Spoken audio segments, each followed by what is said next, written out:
Assalamualaikum warahmatullahi wabarakatuh. Pertama-tama dan yang paling utama, marilah kita panjatkan puji syukur kita kepada Allah Subhanahu wa taala yang telah dan masih memberi kita banyak sekali nikmat. Sehingga dengan nikmat-nikmat itu kita masih bisa melaksanakan perintahnya dengan baik. Yang kedua, semoga sholawat serta salam selalu tercurah limpahkan kepada junjungan kita Nabi Muhammad SAW, yang dengan perjuangan beliau dan para sahabatnya kita masih bisa merasakan manisnya iman dan indahnya Islam, dan juga kepada keluarga, sahabat, dan para pengikutnya hingga akhir zaman kelak. Amin ya Allah ya Rabbal Alamin. Sebelumnya perkenalkan, nama saya Sonya Galiba Safana, saya perwakilan dari kelas 10 AKL 4. Di sini saya akan menyampaikan kultum sikat saya tentang niat yang ikhlas. Ikhlas dalam arti yang sering kita pahami adalah melakukan sesuatu tanpa mengharapkan imbalan apa-apa. Pengertian ini sedikit banyak sudah benar, hanya saja kurang tepat.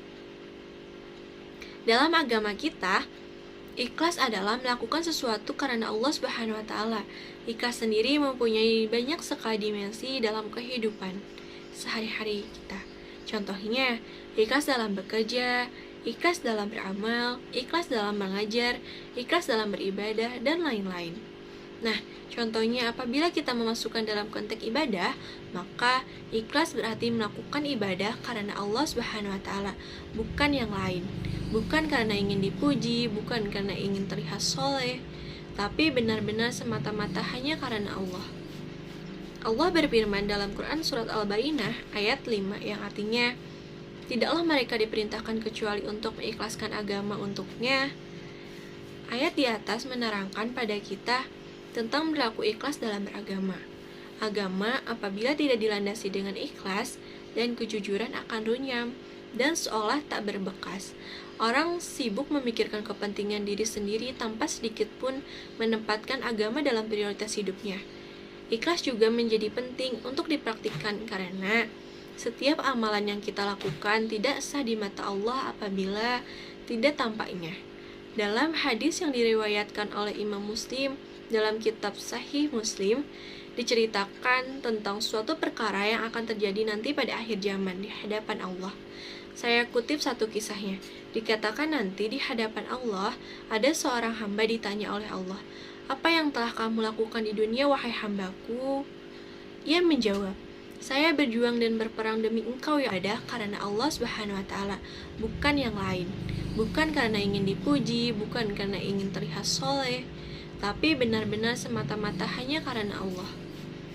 Allah berfirman dalam Quran surat Al-Baqarah ayat 5 yang artinya, tidaklah mereka diperintahkan kecuali untuk mengikhlaskan agama untuknya. Ayat di atas menerangkan pada kita tentang berlaku ikhlas dalam beragama. Agama apabila tidak dilandasi dengan ikhlas dan kejujuran akan runyam dan seolah tak berbekas. Orang sibuk memikirkan kepentingan diri sendiri tanpa sedikit pun menempatkan agama dalam prioritas hidupnya. Ikhlas juga menjadi penting untuk dipraktikkan karena setiap amalan yang kita lakukan tidak sah di mata Allah apabila tidak tampaknya. Dalam hadis yang diriwayatkan oleh Imam Muslim dalam kitab Sahih Muslim, diceritakan tentang suatu perkara yang akan terjadi nanti pada akhir zaman di hadapan Allah. Saya kutip satu kisahnya. Dikatakan nanti di hadapan Allah ada seorang hamba ditanya oleh Allah, "Apa yang telah kamu lakukan di dunia, wahai hambaku?" Ia menjawab, "Saya berjuang dan berperang demi engkau ya Allah, sehingga saya mati syahid." Allah berkata, "Dusta kamu. Sebenarnya kamu berperang bukan karenaku, melainkan agar disebut orang yang berani. Kini kamu telah menyandang gelar tersebut." Kemudian Allah memerintahkan agar dia dicampakkan dan dilemparkan ke neraka. Kutipan hadis sahih di atas adalah contoh orang yang beribadah dengan tidak ikhlas dan mengharapkan selainnya. Kisah ini menjadi tamparan keras bagi kita yang masih sering beribadah atau melakukan suatu bukan karenanya. Semoga kita termasuk orang-orang yang Allah lindungi dari hal-hal seperti itu. Dalam beramal juga ikhlas menjadi barometer sebesar apa pahala yang kita dapat.